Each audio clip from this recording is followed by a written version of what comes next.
Welcome to another founder-to-founder interview from Gun.io, your source for hiring world-class tech talent. Today, Gun.io's CEO and co-founder, Teja sits down with co-founder and head of growth, Stefan Avram of WunderGraph, a platform that offers full-cycle GraphQL API management. Okay, here's Teja.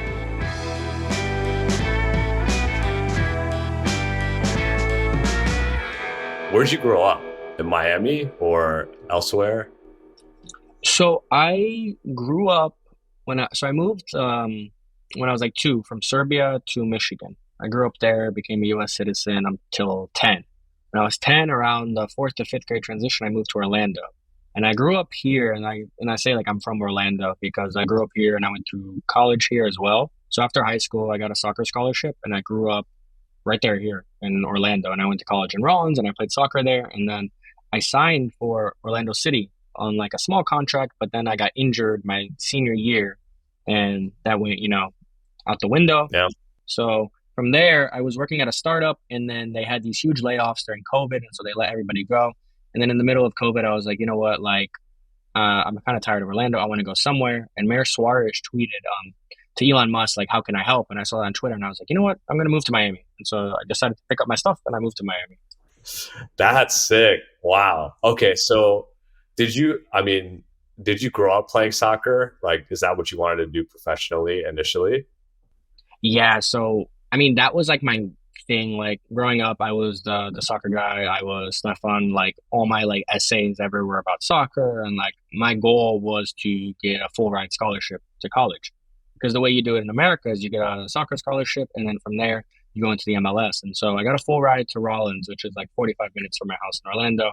It's a great D2 school. And the reason I went D2 was because in D1, if you play professional, you can't play D1.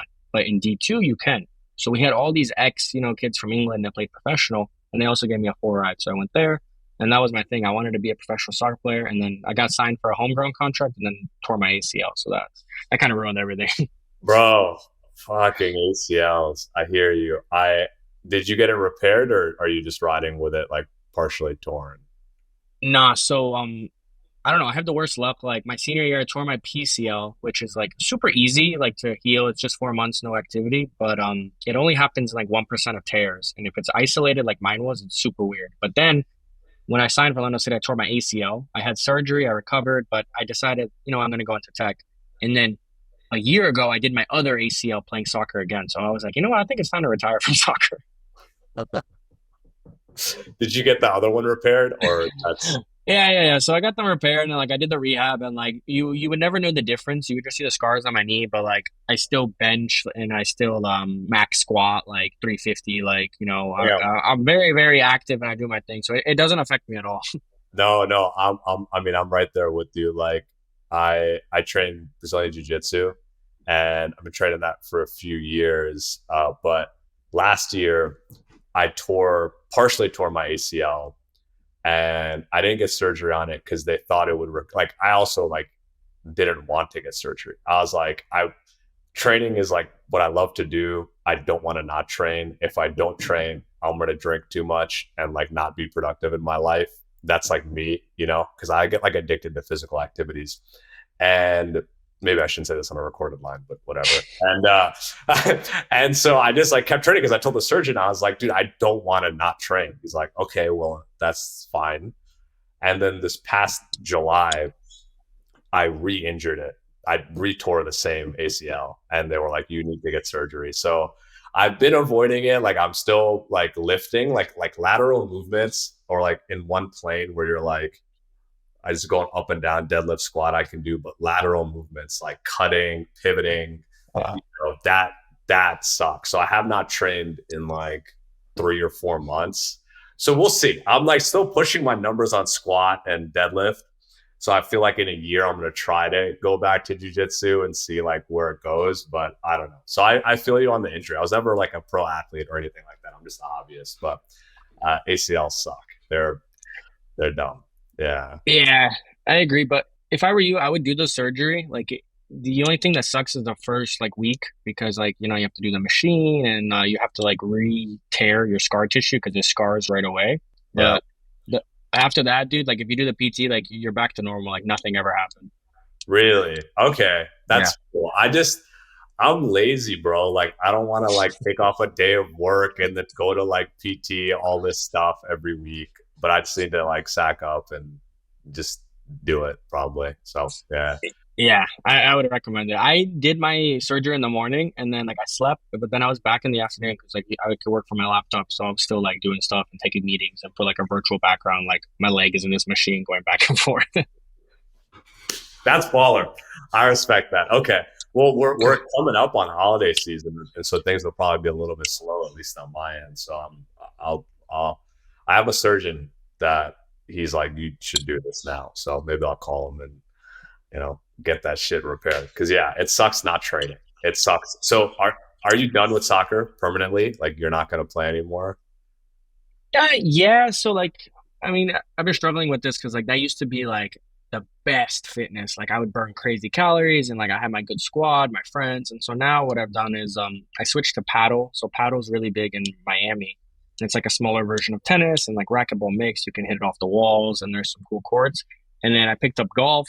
And so with golf, I actually had no idea how hard golf is. Like it's probably one of the technically hardest sports. And so I pick up that and then I run and I weightlift. And that to me is fine. I still don't get that adrenaline that I used to like with soccer, so I might still pick it up. I just have to convince my fiance to let me because she took care of me both times, and she'll get very upset if I do it a third time. I hear you. Yeah, there's a doctor in my academy who tore both of his ACLs, and the dude is like a little bit older, but he still trains. He like still Yeah. So it's important, man. Okay, that's cool. Okay, so decided to get into tech. What kind of inspired you to get into like tech? Was it just it's exciting, it's innovative, it's something to sink your teeth into, or did you kind of grow up like being nerdy and playing with computers and that sort of thing?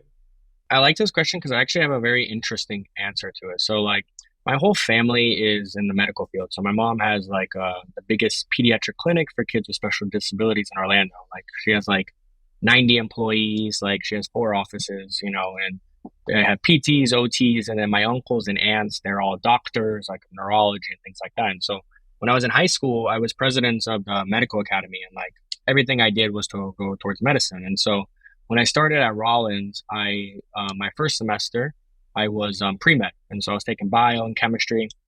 And I was leaving practice one night, and I stopped at I forgot who it was. There was just some engineer there, and he was giving a talk in the auditorium. So I stopped by and whatever, and he was just kind of showing like scenes from like the Social Network, and he was just showing how like Steve Jobs and all these people that built amazing companies that they studied computer science. And then he also put a slide which was like, this is how much you can make at this company. And then I was looking at it, I was like, wait, like that's how much a doctor can make, or like this. And he's like, you can also go and start your own company. And so after I saw that presentation, I was like, yeah, I got to switch. And so I switched, and my whole family is like, what is computer science? They're like, why? Like you've never, done with computers. And I was like, well, I like computers. And then I did a little programming class and I really liked it. Like I made a tic-tac-toe game and I was like, okay, this is dope. But then I also liked the collaborativeness of it. And so I switched, I didn't look back, and I killed it. So I was doing really well in CS. I graduated and I thought I was going to be a soccer player. And then the injury happened and I started working at this startup. And I said I got laid off, but like I actually got fired. But the story is actually cool. So I was 6 months into it, and I was at I forgot what happened. Oh yeah, I got switched into full time after like 6 months. I was just like part time at 30, and when you switch into full time, you get your 401k. And I did some research on the company, and this was the 5th company that these 2 founders, they're 2 guys, they started 5 companies. 4 of them were unicorns. So these guys just build and sell amazing companies. They did it in cybersecurity, they did it in risk management. This current one was cybersecurity. And so I emailed the CEO. I looked him up in the directory. There's like, it's still a startup, so there's like 100 employees. I look him up in the Slack directory and I find his email, and I message him like, hey, like, I know your track record. I know like what companies you built. Instead of doing a 401k, can I do some private stock options? And so I asked the CEO this of like a private company. And like, I mean, I didn't think about it because I was like, like now when I look back on it, I was like, that's kind of stupid, but like also it's kind of ballsy. And so It he is. emails, yeah, he emails me back, and he's had like over 5 to 10,000 employees like at his company, like over the 5 years. Like his last company had 2,000 employees. He's like, hey Stefan, like, good to hear from you. I've started about 5 companies. I've had over 5,000 employees. Nobody's ever asked me that question. Let's talk at the holiday party. And the holiday party was that evening. And so I go to the holiday party with him, and I start talking to him. And he's like, listen, I took a look at what you do at our company, like you're a security analyst. Based on that interaction you sent me, I think you're in the wrong position. Uh, I don't think you should be working at the company anymore. I think you need to go and start your own thing. And I was like, well, what do you mean by that? He's like, I think you're wasting your time here as a security analyst. And so to motivate you, I'm going to fire you in 2 weeks. And I was like, whoa, like, why? Well, why is this? And then I thought he was joking because like we were both drunk or whatever. But 2 weeks later, he fired me. And I was like, wait, what? So I went to his office and I was like, why'd you fire me? He's like, I told you, like, you need to go and you need to start your own thing. Like in tech, it's a genius idea. Like you have something that I saw myself. You need to go and do it. And so then, I mean, that's kind of how I got the bug, was because of him. And like, he's still like one of my mentors now. And I still message him when I have questions about WunderGraph and things like that. And every now and then he messages me. He's like, listen, I told you so. Like, like, look where you are now is because I fired you. So it's kind of interesting, kind of cool way, like how the world goes in a circle. That's so fascinating because like when you were sharing the story, I'm like, that's kind of like a weird move, Right. Like it would strike me as like this guy is mad that I emailed him and wants to fire me, but actually like he was just being honest in some ways. Like you should just go start your own thing. So that's super interesting, man. Um, wow. That's kind of cool. I mean, that's it. It's cool. I agree. Like, why Right. would you want stock in a public company when you're working at a company, you want to invest in that company? Like, that makes sense, Yeah. right? You're building it. That's how you make your day funny. So why not? I like that. That's cool. And right now they're Series D, and I joined like seed. So I definitely had an eye that this was going to be a big freaking company. And like if I would have gotten the option, which he didn't smartly, like it definitely would have been worth a lot of money now. Yeah.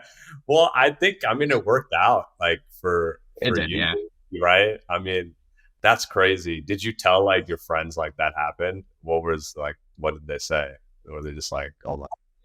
I mean, I told my friends and they didn't believe me. They're like, nah, you just got fired. But then like I showed them the email, like him, like afterwards, like me and him still keep in touch. Like he's a really nice guy, and like he wants to be an angel in our Series A. And so he's like, whatever you do next, like I'd love to support you. And like me and him still keep in touch because he has a house in Miami. So whenever he's down, me and him, like, we'll grab coffee. He'll ask me things. And he's kind of like a really good mentor of mine. And like my mom right away, she laughed and she was like, you know what? Like that's the best thing somebody could have done for you.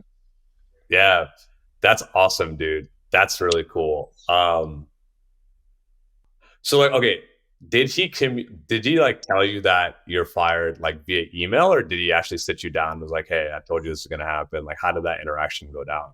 Literally 2 weeks on the dot from the holiday party. Like it was after New Year's. I think it was like like some date like after in January. And I get a message from my manager and she's like, hey, can you meet me in the conference room? I'm like, yeah, sure. And there's a woman from HR there. And so I'm like already like, oh, like this is weird. Yeah. And so then I, go in there and she's like, hey, so nothing personal, but we've decided to terminate your position. And I was like, why? She's like, it came from higher ups. Like if you have a question, feel free to go talk to Eric, the CEO. And I was like, okay. And so like, I said bye to them and they're like, you need to be out today by 3 p.m. And I was like, wow, like, damn, like I thought we were boys. But then I go and talk to the CEO and he's like, I told you. And I was like, you have all this stuff on your plate and you still remember that? He's like, yeah, because I really believe in you. You need to go. He's like, you have a very nice severance package of 2 months. Go figure something out. You'll be fine. And then he was like, and also like, sorry about the, like, like you have to be out by 3, but like with HR and like companies, like stuff like that, you have to stay strict on that and stuff like that. So I was like, all right, whatever, no hard feelings. And we still talk to this day. That's so sick, man. Cool. Okay, so 2 months. Did you already have an idea for a company to start, like as this conversation happened, or did you spend that like how did you come up with the idea? How did you use those 2 months? Yeah, so I didn't come up with the idea. Like, so what I did after those 2 months is like, I was like, okay, let me think of an idea. And like after a month, I couldn't come up with an idea that I really became passionate about. So I was like, you know what? And then I saw that tweet and I was like, I want to move to Miami. And I found a job at a startup. And so I had experience as an engineer. So I joined as employee number 5 as a software engineer. And this was super good learning because I learned everything not to do in a startup. Like every single mistake, the way from the leadership to everything was just a mistake. And so for the first year I worked there, and at the time I started a marketing agency, and I was just running ads for like companies in Miami. And it was pretty cool because like one of them was a yachting company. So sometimes they would give me a free yacht, and another one was like a luxury car dealership, and they would give me like a free car every week to drive around, like so I could drive a Lamborghini or a Ferrari. And so like it was super cool, and like it got my foot into business, which was like learning about payroll because I had 2 employees at the time, and then I had to learn about taxes and I had to learn about managing QuickBooks and things like that. And it was great. But I realized quickly that it's not a startup because the only way it can scale is if I hire more people. And like, it's not like software where you can just reach so many people. And so I ended up working on it until I joined another job. This time it was a Series B startup and I was still an engineer. But literally the same day that I signed the paper for there, I met my co-founder on this website called Y Combinator Find a Co-founder. So his name is Jens. He's this brilliant guy from Germany. And he's like, hey, I'm really good at tech stuff, but I need someone to do the sales and marketing. I feel like we would be a good fit.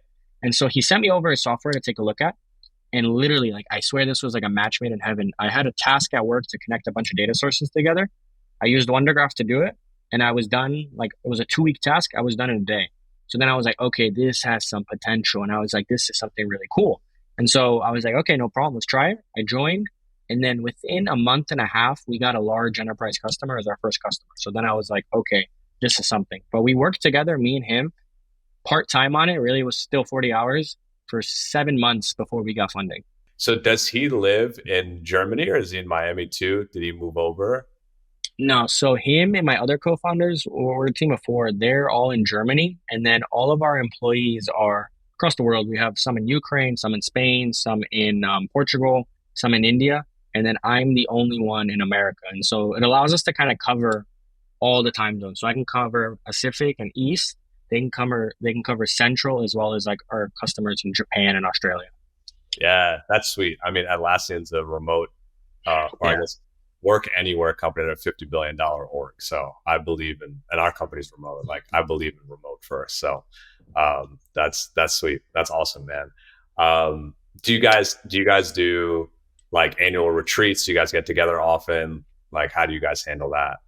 Yeah, so we actually do retreats like every 4 or 5 months. And like we'll mostly do them in Europe because the whole team's there. And so like 1 month we did Mallorca, which was sick and it was awesome. And then another we did like this mountain in Austria because it was like during the winter. So people were able to go skiing. And then the last one we did was in the Netherlands. Like we got like a farmhouse and like we were all together and it was super fun. And then now we have a conference coming up. So I'm going to go meet with my founders in Germany a little bit. And then I'm going to go to this conference in Paris. And like, it's super quick. And like the cost for these things, it outweighs everything. Like they're super fun. Oh yeah. The cost is in like the thousands, maybe up to 10, but the productivity gain in like after you meet and sync and have a couple drinks together is like exponential, you know? Yeah, exactly. Yeah, it's crazy. That's cool, man. Okay. So tell us about WunderGraph. How's kind of where are you guys at? What's the problem that you guys solve? Because we use Metabase and that's where all the data is piped into for like our BI tool. So I'm just curious to hear more about your company and maybe we can be a customer. Yeah, possibly. So WunderGraph, we have 2 products. We have WunderGraph SDK and WunderGraph Cosmo. Both of them are open source, and WunderGraph SDK is a framework for creating backend for front ends. It allows developers to easily connect backend sources, connect to clients, everything that they need to do using this open source framework. We've recently kind of moved our attention towards Cosmo because Cosmo is a full GraphQL federation platform. So large enterprises, they usually start with a monolith and it just gets huge. And then they want to break it up into microservices. And the way they do that is they use GraphQL. But now they want to be able to allow different people to work on different things at the same time and to merge things at the same time, all between these microservices. And GraphQL is great for that, but federation is even better for that. So GraphQL federation. And so we offer a full open source federation platform. So with schema check, schema governance, schema contracts, schema composition, It just allows teams to really utilize GraphQL. And so we've shifted our focus towards there, and it's still an open source product. It's fully self-hostable, which is huge for enterprises. And I mean, we launched it like 6 months ago. And the reason we launched it was because people kept always coming up to us and they're like, hey, are you an alternative to Apollo? We're like, no, not really. And like after like 50, 60 calls of people asking that, we're like, okay, maybe we should put our attention towards here. And so we did, and the things have been going a lot smoother. That's cool. That's awesome. So who like, do you guys have like a sector focus, or are you guys kind of enabling every kind of like style of enterprise company to have this solution? Yeah. So we have all sorts of industries. So like we have a lot of NDAs though, because enterprises, like I was joking about this the other day. We were talking to a huge enterprise and I was like, listen, like I'm 26. I have way too much procurement experience. Like I wish I didn't have this much experience. Like I know exactly how enterprises operate. I know exactly what kind of red tape I need to get through.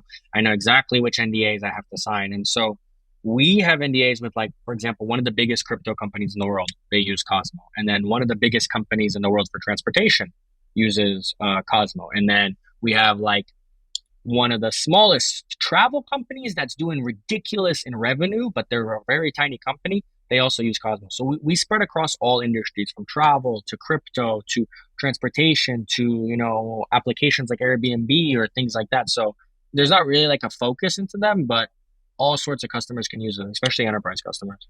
That's cool. And I mean, if we're getting into like proprietary company strategy, like obviously feel free to be like, you can't disclose that, but it's like, so if you guys have an open source model, how do you guys like grow the accounts generally? Like, is it implementation, things like that? I talk a lot about this because like when you have an open source product, it's amazing. For adoption, it's fantastic. And our license allows us to be so easily adopted by enterprises. But the thing is some stuff needs to be put behind a different license or a restriction, because if you make the full thing open source, it's really hard to monetize it. There's different ways, like creating a cloud platform or things like that. So the way we monetize is the full solution is open source. Some features only that enterprises would use, like nobody else but an enterprise would use this, are behind a wall. And that comes with the same open source license, but you get access to that one. So it's kind of an open core model. So the core of the offering is open source, but some of the stuff that you would need is behind a different model. And that's only because we need a way to make money. If we open source everything, there's not a way that we can make money. The second is we provide a hosted solution. And so this is great for like small to medium sized companies. We offer a generous tier, like 10 million requests per month for free. Yep. And then after that, $10 per 1 million. So you could do 500 million and you're still paying a small amount. And that's the second one. So that one's a managed solution. And then the third one is with these large enterprises, they need support. And so sometimes they decide to host the entire thing themselves. They use the full open source offering of WunderGraph, but we create a contract between each other for support. And so they pay depending on which tier of support they choose, they get a Slack Connect, they get response time on bugs or anything like that. So those are the kind of the three models that we go with. But that's awesome. Monetizing open source is really, really tricky. It's tricky, but it's that's good. Like that's like a moat, it's a competitive advantage, because if it's hard to replicate, so that's awesome.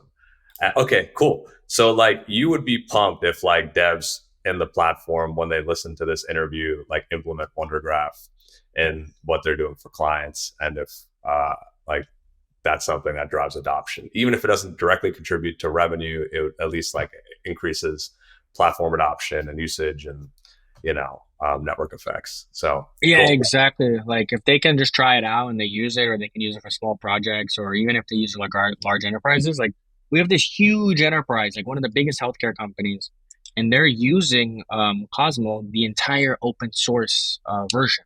And that to them is perfect. It solves all their needs. And they migrated away from a different solution that was costing them like $400,000 a year. So it doesn't make us mad because they're still using Cosmo. Eventually, they might run into some issues or things like that, so we'll be able to monetize. But the fact is, they were able to reduce a $400,000 bill and use a better solution. Yeah, it's like there's no limit to the scale. So how how has the journey been in terms of building the business? Like, you guys are Series A or seed? Like, where are you guys at in the company building trajectory? Yeah, so we raised our funding almost about a year ago, and we're very lean. So we have, extended runway, totally doing fine. And right now we're climbing towards the 1 million or 1.5 million ARR mark. And so the reason we're doing that is before we had all the great numbers for adoption. Like we had the GitHub stars, we had everything. But 2023, a lot of layoffs, investment money rolled up. And so our strategy right now is just get profitable. Yep. And get these really big customers on board, show a repeatable sales cycle.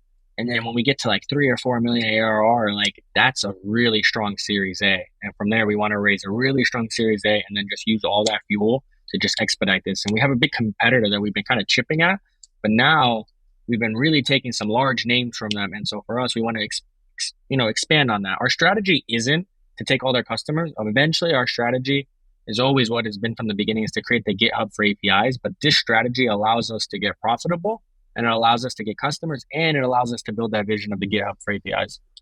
That's awesome. Yeah. I mean, we bootstrapped the company to a couple million in revenue, and that's the way to do it, I think. And then we ended up taking like a small Series A, actually from a fund out in Tampa. So when you guys are ready, maybe something that, we would be happy to facilitate and introduce. They're really cool guys.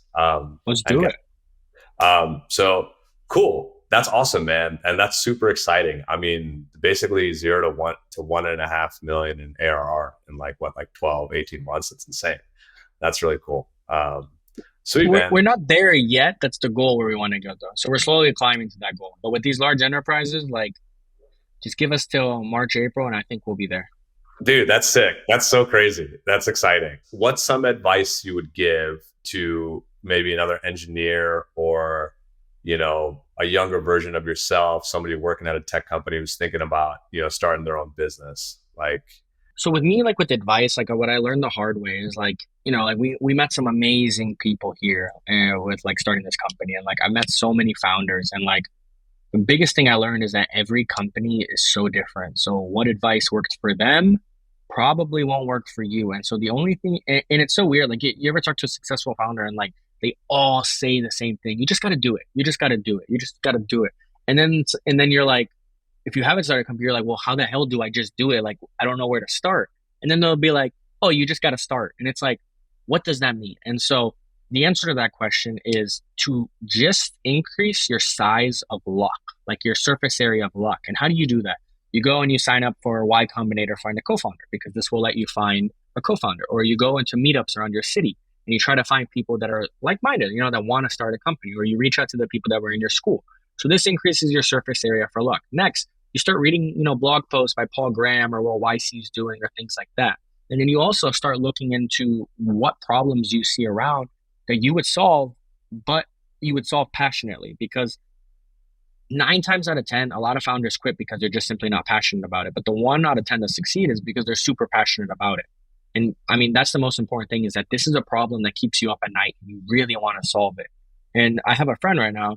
He is a lawyer at like one of the top firms in Miami. Like the guy makes crazy money, but he has this like weird itch that he wants to start his own company. And I told him literally the same thing. And like 6 months ago, I told him literally the same thing. And he literally jumped. Like he was making crazy money at this company. He literally jumped, started a startup, and then he raised $1 million seed round. And like now he's fully into it, fully passionate. And it's like, you don't really have to know what you're doing. You just have to kind of start and just try. And if you hang around the right people and you hang around the right places, some weird thing with luck will happen, and you'll meet your co-founder like through the internet, or you'll meet him at a bar, or him from high school. Like you mentioned Atlassian.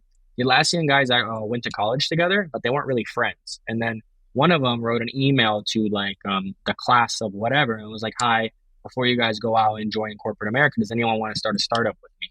And he sent it over to like 950 people, and only one guy replied, which was his founder. That's true. That's crazy.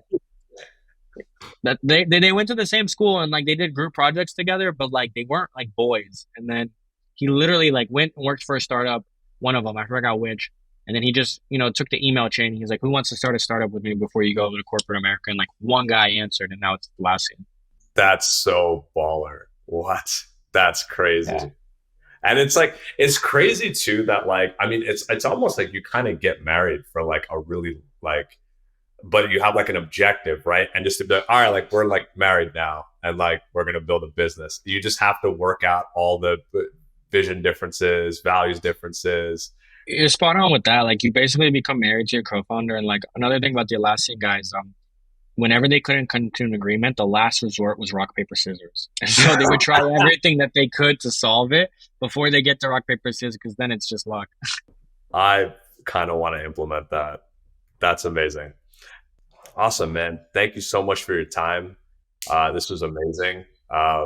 Anything that you want to share about WunderGraph in terms of things that are ahead for you guys? Yeah, I mean, so if you're working with GraphQL and you're working with Federation and you're working with different tools like that, you should definitely take a look at WunderGraph. I mean, it's a fully open source offering. It's loved by the developer community. We have an amazing Discord community with over like 1,000 members. We don't have a name for them yet. I always joke around that they're like Wonder Warriors, but it could be whatever. And yeah, I would just recommend try it out. And if you build something with it, let me know on LinkedIn or Twitter. And then from there, I mean, the best thing is just to try it out, read the docs, and then I can always link those to you and you can just pass them on. Where can people find you on LinkedIn and Twitter? So I've become a troll on LinkedIn. I like messing around on there. So but find me on Twitter at Stefan TMD. And that's I'm more on Twitter now because LinkedIn's gotten a little bit crazy. Now it's just like, I don't even know how to explain it. Like it's gotten a little bit too political and too serious, and nobody has a little bit of fun in there. So I would say Twitter. Go for Twitter. Do you remember the posts? I mean, they still happen. I'm sure they still happen, but it's like, yeah, my LinkedIn feed is basically like people commenting about like, I don't know, global events. Like that's my LinkedIn. It's like, okay, but there used to people be like I found this dog. The dog was like, you know what I mean? And then like I saved the dog and the dog ended up being the company's CEO that I like. No, it's spot on. Like, it's so weird. Like people will post a picture, like, like holding their baby and working and they're like, the grind never stops. And it's like, dude, like, relax. Like, you don't have to post it. Like, it's fine. Like, go put your baby to sleep and then work. But like, you're not going to get points for holding it while you do work. I don't even think that's healthy. Oh my God, that's so cringe, but it's funny. Okay. So